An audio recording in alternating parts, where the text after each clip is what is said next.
ছি এখন কি যুগ আইছে, মহিলা মানুষ আসে কবর জিয়ারত করতে এই গোরস্থানে, কি একটা আধুনিক যুগ চলে আসলো। কি ব্যাপার ফরিদ ভাই, কি নিয়ে আলোচনা করো? আরে ভাই, কিছুক্ষণ আগে দেখলাম ওই আমার ওই গোরস্থানে আমি ঘাস কাটতেছি, দুইটা মেয়ে এসে তার আত্মীয় স্বজন হয়তো বা কবর জিয়ারত করতেছে, এটা তো খারাপ দেখায়। ফরিদ ভাই, এটা তোমার ভুল ধারণা। আসলে ইসলামের কোথাও লেখা নাই যে মেয়ে মানুষ কবর জিয়ারত করতে পারবে না।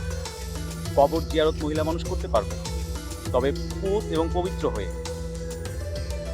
ও ভাই, এই সম্পর্কে তো আমার এরকম ধারণা ছিল না। দেখ, আপনি আমার ভুলটা ভাঙাই দিলেন, ধন্যবাদ আপনাকে। ঠিক আছে, ভালো থাকি। আসসালামু আলাইকুম। ওয়ালাইকুম।